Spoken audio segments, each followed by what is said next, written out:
उद्घाटन जरी मी असलो परंतु हा कार्यक्रम आपण सर्व मंडळी एकत्रपणे काम करतोय। त्याच्यामध्ये अतुलजी बेनके, सन्माननीय डॉक्टर अमोलजी कुल्ले साहेब, त्यांचे बंधू उपस्थित आहेत।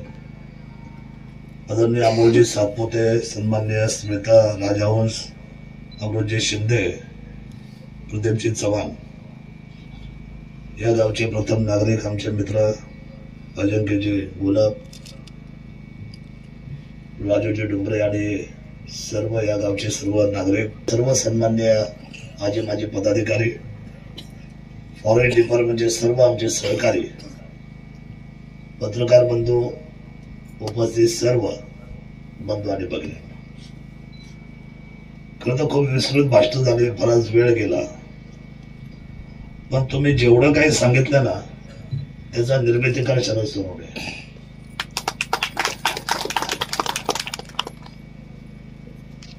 13 नोव्हेंबर 2018 लाक्षणिक भाषण केलं मी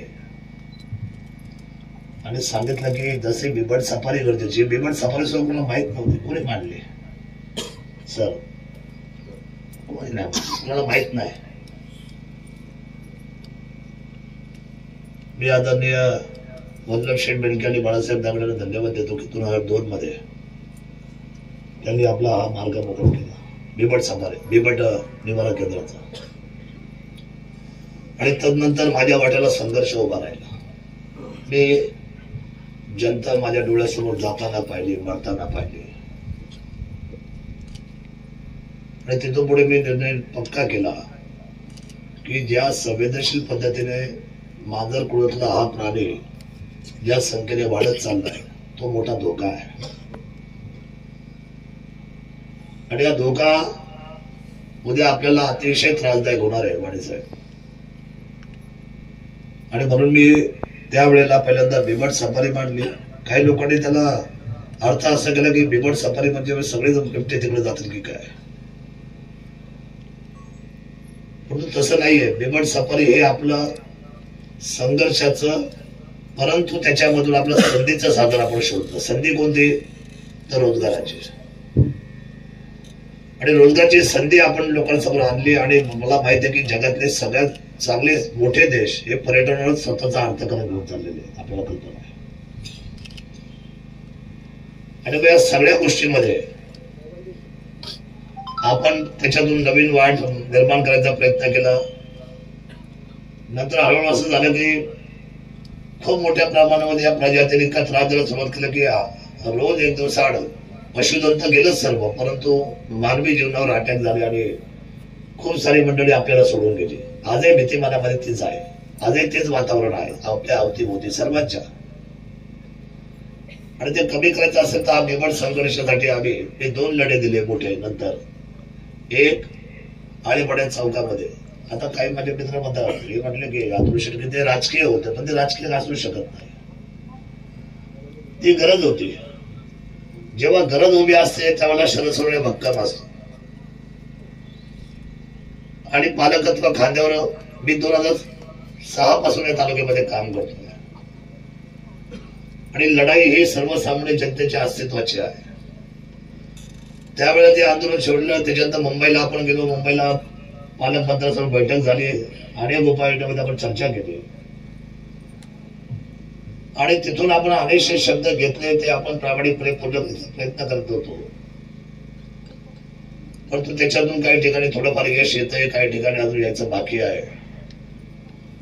बरं, हल्ली एवढा धावता फलक आहे जगाचा वेगवान की आपण आंदोलन सोडलं की लगेच 2 दिवसात लोक होतं, साहेब त्याचं काय झालं बोला, याचं काय झालं बोला, नक्का आंदोलनाचा फलच सांगा। आता साहेब आपल्याला पडले नराचं का मादीचं, नर आणि मादी हा नंतरचा भाग। समस्येचं निराकरणासाठी आपण जेवढे काही डायलॉग केले सर्वांनी मिळून, ते लोकांचे किती ताजे झाले, किती सुरक्षित आपण झालो। पिंपरी पेठची घटना तर इतक्या हृदयद्रावक राहिली की त्याच दिवशी अंत्यविधीला डाग दिला आणि मी लगेच तातडीने उपोषणाला बसलो। शिवाय ज्या ठिकाणी बसलो तिथं मी माझ्या डोळ्यासमोर मी आपल्याला पाहत होतो साहेब, असे जायचे यायचे, माझ्याकडे बघायचं मी त्याच्याकडे बघायचं, काय कमालीचं काम होतं.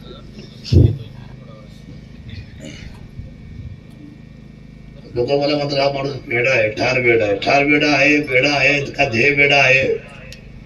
पण मात्र बिबट्याला थांबवल्याशिवाय मी शांत बसताना शब्द कालही होता, आजही आणि उद्या आहे. थांबू आपण त्याला. आता ते केंद्राकडे आपण पाठवलंय सध्या लसबंदीचं, तर ठीक आहे, हा एक भाग झाला त्यातला. आपल्याला कमी कमी 10-12 प्रयोजन करायचे वेगवेगळे, त्यातला हा विस्तारीकरणचा एक आहे. 18 पासून तर आता 2024 संपली. आता त्याला कुदळ मारली, जे 6 वर्ष आपली वाया गेली. खर तर दूरदृष्टीचा ज्यावेळेला आम्ही विचार केला त्यावेळेला मला अतिशय घायची सवय काम करायची. विलंब ठीक आहे, अडचणी कुठल्या क्षेत्रात नाही, कुठलं क्षेत्र असेल की त्याला अडचण नाही. मी आपल्याला सांगतो की ह्या बिबटच्या निवारा केंद्रामध्ये ज्यावेळेला जखमी होऊन म्हणजे एखाद्या मोटराने उडवला एखादा बिबट्या किंवा तो विहिरीत पडला, तर त्याच्यावर आयसीयू पद्धतीचं हॉस्पिटल असलं पाहिजे याचा विचार तरी कोणी अख्ख्या भारतात केला का? म्हणजे माणसाला दवाखाना लागतो, प्राण्याला लागत नाही का? आयसीयू ऑपरेशन थिएटर सहित अत्याधुनिक पद्धतीचं हॉस्पिटल इथं निर्माण करणारा मी पहिला आमदार तुमच्या माहितीसाठी सांगतो, जे आपण करून दाखवलं. सातपुते साहेब नवीन आले होते, माझं नावच त्याच्यामध्ये नव्हतं. मी त्यांना म्हटलो, साहेब तुम्ही नवीन चार्ज घेतला, याचा निर्णय कारण शरद सोनवणे आहे आणि नावासाठी आम्ही करत नाही, पण हे कोणी केलं हे कळलं पाहिजे. आता काल सुद्धा कोणीतरी प्रोटोकॉल माझ्या आधीच दिला. माझी विनंती आपल्या खात्याला एवढीच आहे, जवळ गैरसमज होतात. माझं मी जेव्हा 2014 ते 19 ज्यावेळेला मी शासन चालवलं, मला विचारल्याशिवाय आणि मला पत्रिका दाखवल्याशिवाय म्हणजे कच्चा ड्राफ्ट दाखवल्याशिवाय त्याला अनुमती मिळाली नाही. तुम्ही का ते करा. आता या अजिंक्यचा राग आला, बिचारा तो म्हणतो दादा आम्ही कोण आहे की नाही इथं बसू. बाबा अधिकार आहे सर्वांचा, ही लोकशाही सर्वांची ना, सर्व जाती धर्माची. आपण सर्वांना मानतो, सर्वांना बरोबर घेऊन जातो. मला यातलं काय माहित नाही. मी काल मीटिंग मध्ये परवानगी दिली की उद्या भूमिपूजन करून टाका, मी येतो, सकाळी 11ची वेळ द्या, सातपुते साहेब कळवा. पण तुम्ही मला जर स्पेसिफिक पाठवलं असं, म्हटलं साहेब याच्यामध्ये काय आवश्यकता, मी सांगितलं असतं की याच्यामध्ये अमोल कोल्हे साहेब आवश्यक आहे, याच्यामध्ये शिवाजी ऑर्डर पाटले आवश्यक आहे, याच्यामध्ये अतुल बेनके साहेब आवश्यक आहे, आमचं अजिंक्य आवश्यक आहे. आम्हाला सर्व हवेच ना. बरं माझा किती आग्रह केला तर माझ्या कामाची पद्धत ही तुमच्या सगळ्यांपेक्षा वेगळी आहे. मी आपल्याला सांगतो, हे जे तुम्ही सर्व जे मांडताय ना, याचा पुरेपूर अभ्यास मी माझ्या आयुष्यामध्ये विचार करून, सर्व पद्धतीचा विचार करून याच्यामध्ये काम करतो. बिबटच्या बाबतीमध्ये तुम्ही जेवढे आता निवेदन केले, भाषण केली, आपण जे म्हटले ती वस्तुस्थिती खरी आहे. पण त्याच्यामध्ये सांगा 5 वर्षामध्ये मी झोपलो कुठे? हे सगळे प्रस्ताव नेण्यासाठी किती वेळा भेटलो, वर गेलो दिल्लीला 3 वेळेला. त्याच्यानंतर आता सगळ्यात शेवटचा आता नवीन जे काय आता प्रस्ताव, आधी काय होतं ते म्हटले ते खरी गोष्ट आहे. कुणाला प्रस्ताव मंजूर द्यायचं केंद्र शासन ज्यावेळेला वन संरक्षणची समिती ज्यावेळेला कोर्टामध्ये गेली त्यावेळेला आपल्या निर्बंधात सुप्रीम कोर्टाची शेवटची परवानगी घेतल्याशिवाय तुम्हाला आता परवानगी मिळणार नाही. पैसे रेडी, 80 कोटीची सही घ्यायला सुद्धा मी 2 दिवस बसून होतो की मला ह्या आर्थिक वर्षामध्ये 2022चा जेव्हा अर्थसंकल्प मांडला तो मांडला देवेंद्रजींनी. आणि त्यावेळेला मी आदल्या दिवशी बांगल्या बसलो होतो. तुम्ही म्हणले सुधीर मुनगंटीवार साहेबांची सही आणली या खात्याची, तुम्ही हा प्रस्ताव त्याच्यामध्ये ऍडमिट करून घ्या आणि उद्याच्या तुम्ही जे अर्थसंकल्पामध्ये बजेटमध्ये हे मात्र समावेश करून ते करून टाका. आमची विनंती तुम्हाला हात जोडून आहे की इतका आम्ही संघर्ष केलेला आहे, आमची लोक खालची काय परिस्थिती काय आहे. मग तो 2022ला ऍडमिट केला त्यांनी, तो मार्चच्या अर्थसंकल्प त्यांनी मांडला. पैसे पडू नये, आज 2 वर्ष झाली, पण अजून आम्हाला तिथं काम करता येत नाही. पण आता काम होईल, बिबट सापडीचं काम चालू होईल. एका बाजूला बिबट्याच्या बाबतीमध्ये आम्ही सर्व संवेदनशील आहे. हा शेड्यूल 1चा प्राणी शेड्यूल 2 करा हे म्हणणं सुद्धा किती धाडसाचं आहे. हे मांडले कोणी? हे क्रेडिट सवर मांडले शरद सोनवणे. कुणाच्या डोक्यात तरी आहे का? शेड्यूल 1 मुळे तुम्हाला त्रास आहे ना, म्हणजे शेड्यूल 2 करायला आपल्याला हरकत काय? शेड्यूल 2 साठी आपण प्रयत्न करू, म्हणजे आपल्याला अजून काम करायला सोपं जाईल. दुसरी गोष्ट, आपत्कालीनचा विषय सुद्धा आपण त्यावेळेला मांडला. मला क्रेडिट साहेब विचारता सुद्धा हे तुमच्या डोक्यात येतं कसं काय? तुम्ही नवीन नवीन गोष्टी आणता कसं काय? त्याचं कारण सांगतो कशा येतात.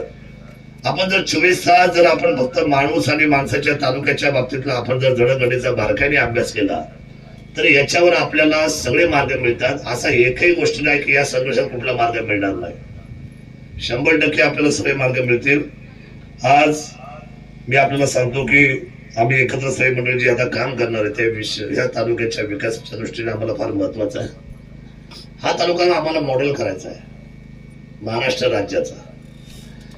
या तुम्ही सगळे आम्ही जे सगळे आज म्हणतो की आज कोल्हे साहेबांचं मी भाषण ऐकलंय ते म्हटले तुम्ही असं करा आमची सूचना आहे, तुम्ही असं सूचना आहे. तुम्ही घटक आहे साहेब, आमचे सूचना नाही.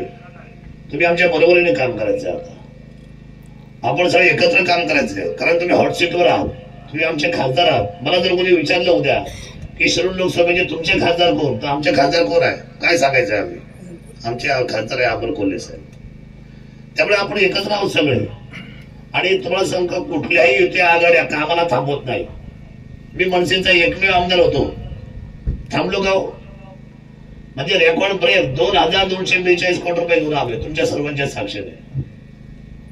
हा आणणारा माणूस आहे मी. मग त्यावेळेला मला काय बोला असं हस्बंड मेकर लागला की बाबा तुम्ही आता मनसेचे एकमेव आहे मग तुम्हाला निधी मिळणार नाही. ही आज जी क्रांती झाली ना सर्व ह्या क्रांतीच्या पाठीमागे पर्यटन तालुका झाला. पर्यटनचा आता मला डीपीआर मांडायचा आहे, मला त्याचा आराखडा मांडायचा आहे 5,000 कोटीचा. किती? त्याची एक मोठी बैठक घ्यायची आहे. त्या बैठकीला मला सगळ्यांना बोलवायचंय, आपल्या सर्वांना बोलवायचंय. पत्रकारांचा सगळ्यात मोठा घटक आहे आमचा त्यातला. आपल्या सर्वांना बरोबर घेऊन काम करायचंय. आणि अनेक असलेल्या मग तुमच्या पक्षापासून वनस्पतीपासून निसर्गापासून फॉरेस्ट पासून तुमच्या डॅम पासून ह्या पर्यटनाचा लीच आणि सगळे जेवढ्या फॅसिलिटीज म्हणजे तालुका म्हणजे काय सगळे घटक म्हणजे तालुका त्या सगळ्यांचा समावेश करायचा आहे आपल्याला 5,000 कोटीमध्ये. म्हणजे तुमचा पुरातत्व खातं सुद्धा त्याच्यामध्ये आलं आणि सगळ्या गोष्टी घेऊन फॉरेस्ट सुद्धा आपला सगळ्यात मोठा सहभाग असणार आहे आपल्या पर्यटनामध्ये. हे सगळं केल्याशिवाय तुम्हाला पर्यटन मांडता येणार नाही. बरं, काही नेहमी मांडण्याची गोष्ट नाहीये. आराखडा एकदाच मांडला जाणार आहे आणि 5,000 कोटीचा शाश्वत आराखडा उद्याच्या फेब्रुवारीमध्ये मी त्यांना 8 तास करून सांगले. शिवजयंतीला तर यावं लागेल ना शासनाला, इकडे मुख्यमंत्री यावं लागेल. बरं, माझा 8 तास करणं म्हणजे कसं असं तुम्हाला मी सांगतो. माझा 8 तास करणं म्हणजे धडक देणं असतं. त्याने बघू करू मग साहेबांना काय वाटेल, त्यांना वाईट वाटेल का, वाटलं तर वाटलं ना. माझ्यासाठी माझ्या तालुक्यातली जनता ही पहिली प्रायोरिटी आहे. त्याच्यामध्ये मी कुठेही ऍडजस्टमेंट करणार नाही. पहिली जनता म्हणजे साहेबांचं पहिलं काय काम आहे बिबट. माझं पहिलं काम काय आहे पब्लिक. म्हणजे ते त्यांच्या बाजूने विचार करतात, मी माझ्या बाजूने विचार करतो. नाही, मी बिबटचा तर विचार करून थकलो ना साहेब. पण तुम्ही आता काही यायचा थांबत नाही ना साहेब. तो येतोच आहे, आम्हाला त्रास देतोच आहे.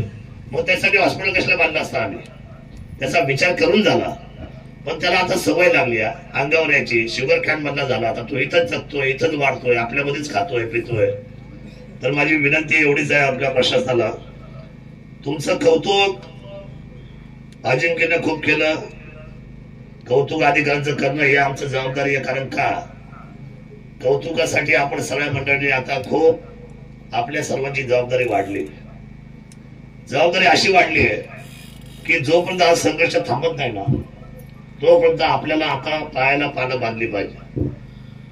आपण म्हणता की तुम्ही शेतकऱ्यांची मुलं आहेत, आम्हाला खूप ह्या सगळ्या गोष्टीमध्ये खरं तर आम्हाला सुद्धा माणूस म्हणून पाहिलं पाहिजे. तुम्ही माणूस आहात, तुम्ही आमचेच आहात वर्धेमधले. पण आता आपल्याला कुणालाही डिसिप्लिन सोडून आणि विशेष म्हणजे आपल्याला जी आपली परिक्रमा आहे ती पूर्ण करण्याच्या मागे धाडसाने आता उभं राहावं लागेल. बिबट आपल्या अंगावर येतो तर आपल्याला बिबट्याच्या अंगावर जाण्यासाठी काय उपाययोजना करावं लागतील, कसं थांबावं लागेल. तुम्ही जे सांगितलं ना सौर कुंपणचं अतिशय बेस्ट आहे, त्याचा रिझल्ट सुद्धा चांगला आहे. आता नवीन उपाययोजना घेऊन आपण जेवढं काय पैसा लागेल आपण तो देणार जाऊ. राज्यातला पहिला प्रयोग करेक्ट आहे. त्यामुळे आपल्याला जे काही करायचं हे सगळं उपकरणं घेऊन या सगळ्या गोष्टी घेऊन आपल्याला कॅमेरेज घेऊन त्याला सर्व काही करून आपल्याला काही नेट बेल्टचा विचार आपण केलेला आहे, शेतकऱ्यांना नेट बेल्टचा सुद्धा. तर या सगळ्या उपाययोजना घेऊन आपल्याला आता जोरात खाली उतरायचे. ऑल टीम तुम्हाला सर्वांना आपला बिबट तर सुरक्षित राहिलाच पाहिजे. पण जुन्नर तालुक्यातला एकही मनुष्य प्राण्याचा बळी जाता कामा नये ही शपथ मात्र आपल्या सर्वांना घेतली पाहिजे. मी हे तुम्हाला सांगायला होता. नुसतं मी आहे तुम्ही आहे ना आम्ही पण माणसं आहे ना आम्ही पण शेतकऱ्यांची मुलं आहे, आता हे डायलॉग नाही. डायलॉग बाजी चालणार नाही. आपल्या सर्वांना कामाला लागायला लागेल. चॅलेंज स्वीकारावं लागेल की आम्हाला एकही मनुष्यप्राणी आमचा जाता कामा नये. पण जेवढ्या काही सिस्टीम अद्यावत तुम्ही आणलेल्या आहेत त्या आपल्याला घेऊन उतरायचे. आता नेक बेल्ट मध्ये सुद्धा आता लोकांना वाटायला नाही खरोखर, जर आपल्या मानेला जर खरोखर तसं जर पट्टा सुरक्षित जर वाटत असेल आणि खाली वाकून जर काम करतात तर तो अटॅक पाठीव जर केला, पंजाब असला पाठीला, तर माणसाचा काही जीव जात नाही. पण मात्र इथं पकडलं कुठं, आपल्या मागून पकडलं की आपल्या पुढे आला, काय त्याला म्हणतात गरडीचा घोट, मराठी भाषेत शुद्ध शेतकरी भाषेत आपल्या तो गरडीचा घोट, तो जर घेतला एकदा वाघाने किंवा बिबट्याने तर माणसाला कुठेही संधी राहत नाही. त्यामुळे मला असं वाटतं की ज्या उपाययोजना आपण घेऊन चाललोय त्याच्यावर आपण खूप जबरदस्त, आणि त्याची आपल्याला ऑर्डर द्या. तुम्हाला कळलं ना आता की आपल्याला सौर करंडी आपल्याला आपलं चांगलं होत चाललेलं आहे आणि काही लोकसहभाग आहे. लोकसहभाग फार छोटा आहे, 7-7.5 म्हणजे नगण्य आहे ना. तो सगळ्यांनी केला पाहिजे आणि आपण त्याच्यामध्ये आता उतरलो पाहिजे. आपण सुद्धा याच्यामध्ये एक पाऊल सर्वांनी गावकऱ्यांनी पुढे आलं पाहिजे. काही वन समितीचे अध्यक्ष आहेत नुसत्या खुर्चीवर बसवले, काम काय करत नाही. त्याची लिस्ट तुम्ही तयार करा, तुम्ही बैठका लावा, त्याच्यामध्ये आम्हाला सांगा की साहेब याच्यामध्ये लक्ष घाला, आम्ही त्यांना जागृत करू. हे काम करण्याला जे प्रॅक्टिकलला जे आपण काम करायला पाहिजे ना. बघा आता मी गोड गोड बोललो, भाषण केलं, घरी जाऊन जेवलो, झोपलो, माझी बायका पूर्ण सुरक्षित, एखादा माणूस मिळाला, काय फायदा झाला. पण मी इथून उठलो आणि तुम्ही इथून उठले आणि सगळेजण कामाला लागलो तर होणाऱ्या घटना आपण ऍटलिस्ट थांबवू शकतो. राहिला विषय सगळ्याच्या लाईटीचा विषय, त्याच्यावर मी फार त्याच्यावर जबरदस्त पद्धतीचं कॅम्पेनिंग आताच्या उद्याच्या अधिवेशनामध्ये करणार आहे. काही जरी झालं तर तुम्हाला काय करायचं ते करा राज्यामध्ये, आम्हाला माहित नाही. परंतु या शिरूरच्या 4 तालुक्यामध्ये जुन्नर, आंबेगाव, खेड, शिरूर या 4 असलेल्या तालुक्यामध्ये आमचा हक्क आहे, आमचा अधिकार आहे. आम्ही एकही जीव जाऊ देणार नाही. आम्हाला सकाळची 3 फेज लाईट पाहिजे, हे 100% करून घेण्यासाठी मी त्या ठिकाणी भांडणार आहे. आढाव तर लागेल ना. आपण म्हटलं ते करतील, त्यांच्या उपाययोजना नाहीये, त्यांच्या हातात नाहीये, त्यांच्याकडे शॉर्टेज नाहीये. तुम्ही राज्यकारभार आहे, तुम्ही ठरवा ना काय करायचं ते. तुम्हाला काय करायचंय तुम्ही ठरवा. आम्हाला इथं 4 तालुक्याला मात्र आमचा अधिकार पाहिजे, आम्ही त्यासाठी भांडणार आहोत. आणि हे केल्याशिवाय आपल्याला कोणीही त्या तुम्हाला मी सांगतो त्या ठिकाणी आपल्याला सुरक्षितता प्रदान होणार नाही. आयुष्यामध्ये तुम्हाला काय वाटतं, आपण जर घरी बसून म्हटलं असं स्वराज्य पाहिजे, मिळालं असतं का? महात्मा गांधी म्हणायचे एक गाल मी पुढं, एका गालावर मारले दुसरा पुढं करतो, द्या तुम्हाला कधी स्वातंत्र्य द्यायचं. अहो नेताजी सुभाषचंद्र बाहेर पडले, नेताजी सुभाषचंद्र, आणि ते बोलले आप मुझे खून दो मैं आपको आजादी दूंगा. काही संघर्ष करणार का नाही करणार? संघर्ष तर करावं लागेल. संघर्षाशिवाय या मातीला रंग नाही, रूप नाही. आपण सगळं संघर्षाला लागूया, हातात हात घालून. तुमची साथ आम्ही सोडणार नाही. चव्हाण साहेब काळजी नका करू, असं घाबरून राहायचं नाही, एकदम जोरात राहायचं, सगळं टाईट फिट फटाफट काम करायचं. मी बैठका घेणार दर महिन्याला. आधीच जाऊ दे, आधीच जसं वाचलं आमचा बाबा शांत होता, मी जरा थोडा कडक बाबा आहे. फरक आहे आमच्यामध्ये दोघांमध्ये. आम्ही मित्र आहोत, होतो, राहू. राजकारणामध्ये हे राजकारणाचे दिवस तेवढ्यापुरते असतात, पण तालुका आपल्याला एकत्र चालवायचा आहे, सगळ्यांना बरोबर घेऊन चालायचंय. तुम्ही सर्वांनी निर्भीडपणे या सगळ्या उपाययोजनांचा विचार करा. अवेअरनेस फार गरजेचा आहे. सर्वांनी जागरूकता पाळा. माझी सुद्धा दर महिन्याची किंवा दर 15 दिवसाची बैठक तातडीची कधी वाटलं तर माझ्या 2 बैठक सुद्धा आम्ही घेऊ. आम्ही सगळे डिपार्टमेंट बसू आणि फटाफट याच्यावर निर्णय करू. तुम्ही चिंता करायचं काही कारण नाही. आज मला आनंद या गोष्टीचा 2018चा प्रोजेक्ट जो मांडला गेला त्याचं आज भूमिपूजन झालं आणि या ठिकाणी त्या भूमिपूजनाचा नारळ फोडला असं प्रथमतः आपल्या सर्वांच्या वतीने मी जाहीर करतो. आता 40ची अधिकची संख्या वाढेल, त्याच्यानंतर पुढे अजून परत 40ची वाढेल. साहेब म्हटले की माझ्या डोळ्यासकट काही ना काही नवीन घडले, साहेब चांगलं काम करा आणि तुमच्या डोळ्यासकट अजून बरंच काही घडेल. ही बिबट सफारी पण मी चालू करेल. फक्त आता आपल्याला कमी झोपायचं जास्त काम करायचंय दोघांना. कमी झोपायचं जास्त काम करायचंय. मी आहे आपल्याला, आम्हाला काम करणार आधी हुशार फार आहे, कमी नाहीये, पण आता मात्र हात हातात करून काम करू. 6 महिन्यापासून झोपच नाही. म्हणजे शरद सोनवणे जशी निवडणूक टिकली जाते त्याची झोप गेली, सर्वांची राज्याची झोप गेली. अरे बाकीच्यांसाठी हेलिकॉप्टर भाषण करायला आले, पण माझ्यासाठी मला हेलिकॉप्टर घ्यायला आलो. हो सचिन, माझ्यासाठी हेलिकॉप्टर. कारण काही वेगळी स्पेशालिटी आहे ना शरद सोनवणेमध्ये. वेगळा माणूस आहे ना, काहीतरी आपला माणूस आहे. तुम्हाला जी माझी भीती वाटते ती मनातून काढा, पण डिसिप्लिन आहे माझ्याकडे, शिस्त आहे. आपण सर्वजण काम करू. तुम्हालाही कुठेही तुमचा अपमान होणार नाही. तुमचा सन्मान अधिकाऱ्यांचा, तुमचं संरक्षण ही माझी नैतिक जबाबदारी आहे. पण ह्या तालुक्यामध्ये एकही बळी जाणार नाही याची काळजी आपण मात्र जास्तीत जास्त घेऊ. एवढंच या निमित्ताने बोलतो. आजच्या कार्यक्रमाला शुभेच्छा देतो. आणि इथून पुढे कुठलेही शासकीय कार्यक्रम करताना आपण सर्वांनी विचार करून पत्रिका तयार करू. काय लोकांना असं वाटतं की कारण नसल्याचे राजकारण केलं. आम्हाला त्याच्यामध्ये इंटरेस्ट नाही. आम्हाला सगळ्यांना बरोबर काम करायचं. सगळे आपलेच आहेत. सुरेश भाऊ, आपण सगळी मंडळी सातत्याने हाच विचार करतो. आमच्या आडणे साहेब इथं बसले. इरिगेशन झाले, इरिगेशनचं कौतुक करू. त्या बिचाराने जागा आपल्याला दिली, म्हणजे तो पैसे घेऊन का व्हायला. जागा तर दिली. जागा जर ती दिली तर आज काय फायदा असता. आपण प्रशांत कडुसकर आणि आपल्या धुमाळ साहेबांना आमचा धन्यवाद सांगा. मी आपल्या डिपार्टमेंटचा मनापासून आभार व्यक्त करतो. आणि माझ्या आमदार साहेब, त्या खानेवाडीला आज एक बिबट्या पकडलाय. तो अतिशय दष्टपुष्ट आहे. तो सोडू नये अशी विनंती आहे.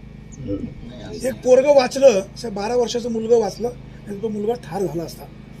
ठीक आहे, त्याच्यावर तुम्ही आता आम्हाला नोटेड केलेला आहे. आम्ही त्याच्यावर विचार करू.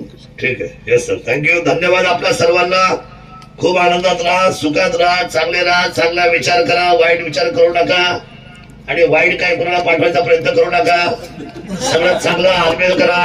आपल्या मनात पॉझिटिव्हिटी ठेवा. शिवरायांचे विचार मनामध्ये आणा, म्हणजे वाईट विचार मनामध्ये येणार नाही. सुखी राहा, आनंदी राहा. जय हिंद, जय महाराष्ट्र, जय शिवराय, जय भीम, जय आदिवासी.